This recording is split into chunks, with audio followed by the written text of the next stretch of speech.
All right, this is about multiplying decimals, like 2.4 times 3 and 85 hundredths, for example, and we're going to build up to that algorithm, the traditional algorithm, because that's the end goal, but we're going to have the students do a lot of quantitative reasoning, okay, and doing a lot of analysis and evaluation, looking for patterns. And so we're going to begin in a more abstract way this time, as opposed to a lot of the things that we often work on. We begin with in the concrete first. We're going to begin in the abstract with just multiplying whole numbers, and then we're going to start looking for patterns in those, and then finally we're going to check our answers using the base 10 blocks. We actually start multiplying decimals. So we begin first with just understanding, again, conceptually what something like 4 times 2 means. And we could look at this as being how many groups, and then what's in the group.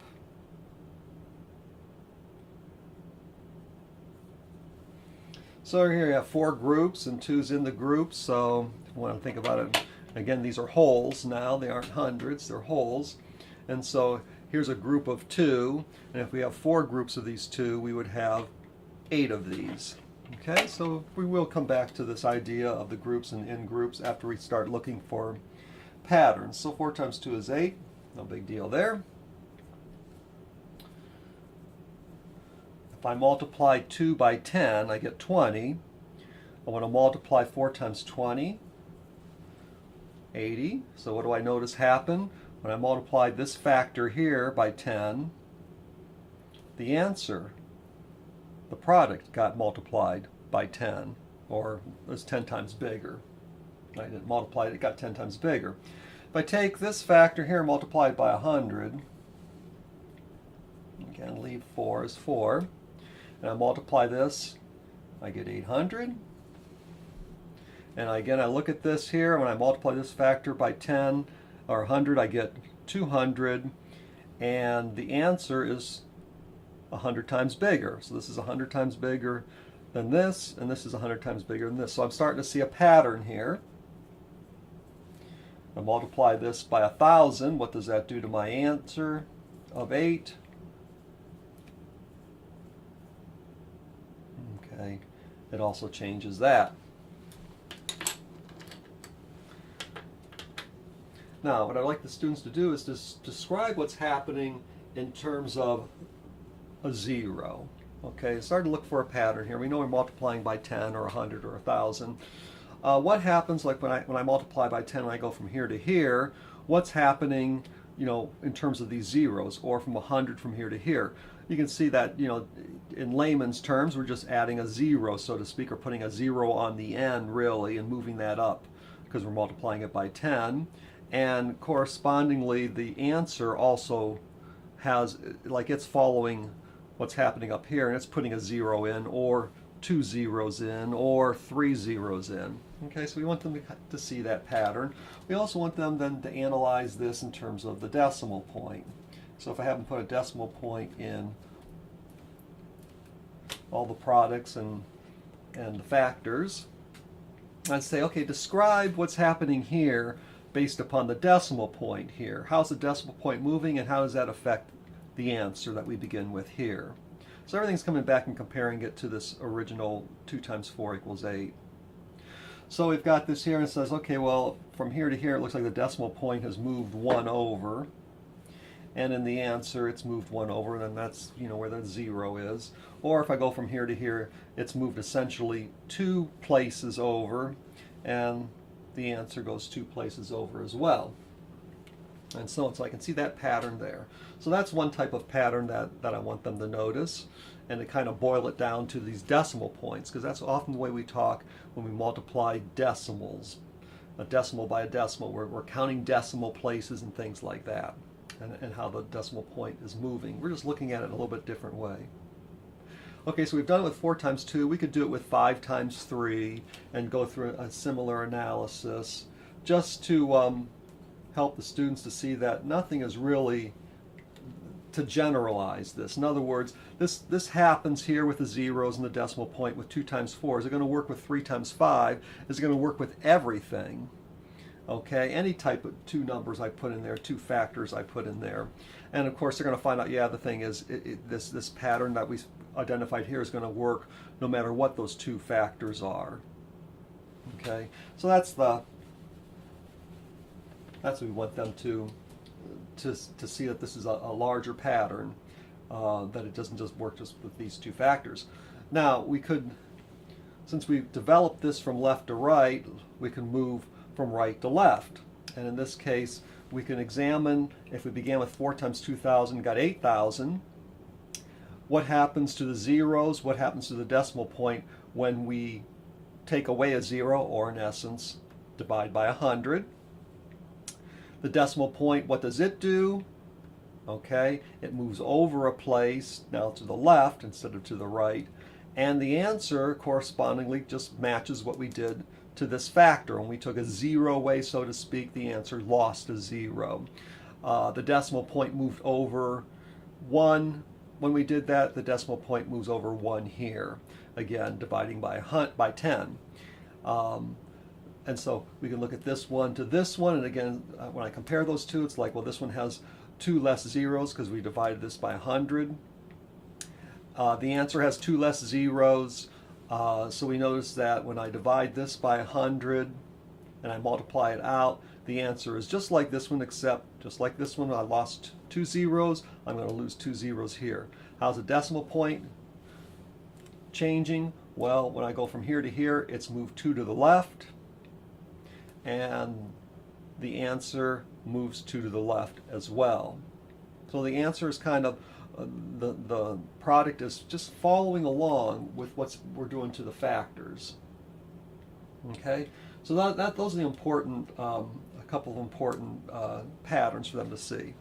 Now we're ready to continue this progression from here to here to here to here to what would be next. Okay, so I could ask the students, okay, we took away a 0, we moved the decimal point to the left, we move the decimal point to the left again, and we see what's happening here, and we're back now to our original problem. 4 times 2 is 8. What if I continue to move that to the left? What do you think is going to happen here? In other words, now, okay, what would you expect happen to the answer? And it's not too hard for them to see that, well, geez, I'm just going to move it over another place here. Okay? And at this point I might say, okay, now how can I prove that this is real, that this is the real answer, this is the correct answer? How do I know that 4 times 0.2 or 2/10 is going to be 8/10 or 0.8?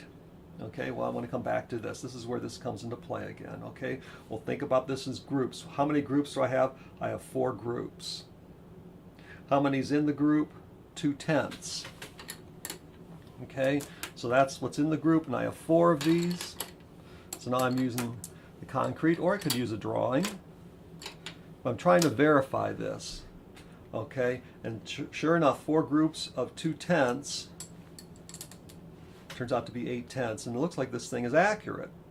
Okay, so we are proving it in a concrete manner. What if I continue to do that and I decide I'm going to move it 1 over to the left again? Okay, so you have 4 times. So now if I move that over to the left again, I've got to put in a 0 this way. Just like when I was moving it to the right here, I kept adding a 0, placing a 0 in there. In essence, I'm taking this, I'm dividing it by 10 again. Okay, what's that going to do to my answer? Well, if I go to the original problem, this decimal point is moved over 1, 2, 1, 2, so I'd expect this decimal point to go 1, 2. Or I might just look at this problem right here and say, okay, we moved it 1 more to the left, so I'm going to take this answer and move it one more to the left. Okay, and here we've got 4 groups of 200ths, so that's 200ths.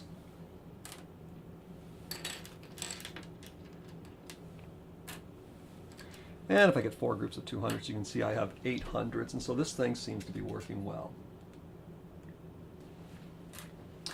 Now I can look at this in a little bit different way, because I was this factor up here was the one I kept multiplying by 10 or moving to the decimal point to the right and so on.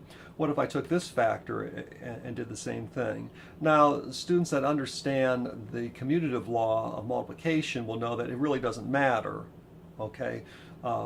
What you do, you can swap these things. In other words, I could just take this and make this 2 times 4, 20 times 4, 200 times 4, and have the bottom factor getting 10 times bigger every time. But there are some students that really don't understand that or think of it as just a math rule. So it's helpful to kind of go through this type of exercise again, except with problems like 2 times 4, 2 times 40,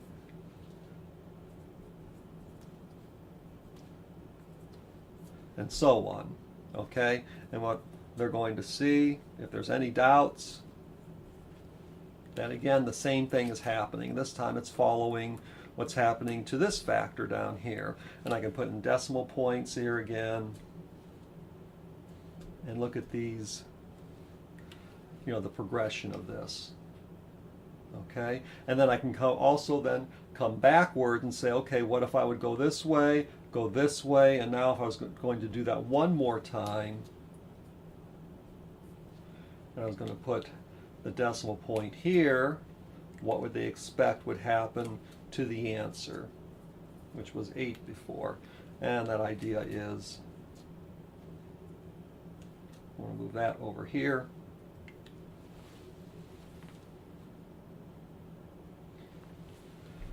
Okay, so 4/10 of 2. So now we're beginning with 2, and I want to take 4/10 of those. Okay, so I can look at this whole thing and take 4/10. 4 out of 10 might be a way I'd think about it. Maybe think of it as a fraction. Maybe it's easier too. So here's 10 of these 10/10. You can see there's 10 of them there. So if I take 4 of them from this one here, and 4 of them from the right one, so I begin with 2 wholes, and I'm taking 4/10 of this and 4/10 of that, or 4/10 of the whole thing. I can see now I have 8/10, and that is the answer there. And I could do the same thing. I could move the decimal point over one more, divide by 10, and have 2 times 0.04 or 4/100ths, and I'd have 0.08 or 8/100ths. And again, if I took 0.04 of this, that'd be 1, 2, 3, 4 of these. Okay, 0.04, and then 1, 2, 3, 4 of those, which together would give me 0.08, which would give me the answer that I'm looking for. So I'm proving it in the concrete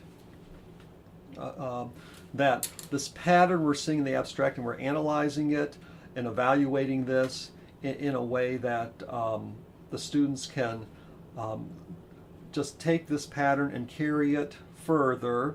And of course they're creating a way to multiply decimals, okay? And then we're testing it with the concrete.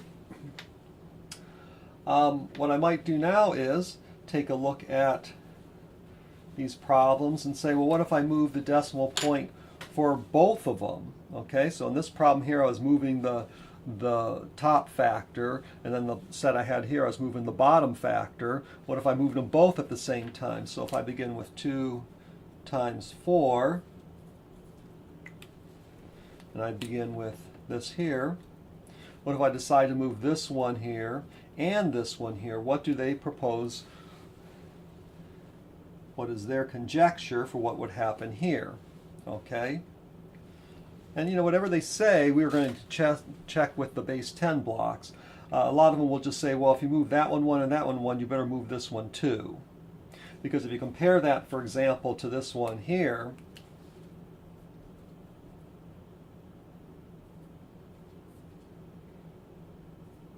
okay, look at this one here. Now we've moved this one, and you'd think, well, the answer can't be the same. It just intuitively doesn't make sense that this answer and this answer would be both 0.8. That this one has another thing over, another decimal point over, so we would end up moving that and putting a 0 in there.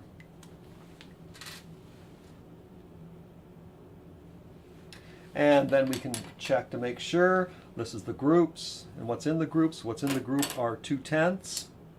And I want to take 4/10 of that. Okay, so 4/10 of this is not quite half. 5/10 is half. So 4/10 is less than half. It's 4 out of 10. 4/10, you can think of it like that. 1, 2, 3, 4. And 4/10 of this, 1, 2, 3, 4. So it gives me a total of 8 of those little cubes, and that is indeed what that is. Okay?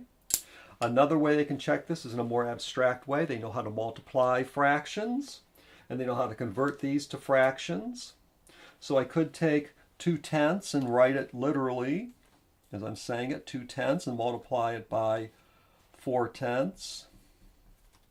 And they can get a very abstract way to prove what this answer should be. So 2 times 4 is 8. 10 times 10 is 100. And now I've got 8 100ths, okay? Which, if this is 100 100ths, or 1, 100 over 100, or 1, then 8 of those would be 8 of the little cubes again, which are 8 100ths, which is the same thing that we've got before. Okay?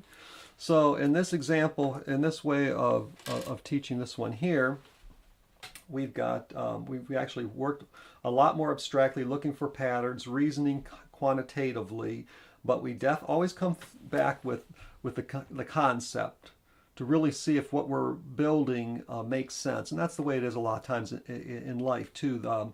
Mathematicians and physicists and chemists and so on will represent things with numbers, and then they will multiply or they will manage those numbers in certain ways, and then see if that really happens, if that what they've done with the numbers really does work.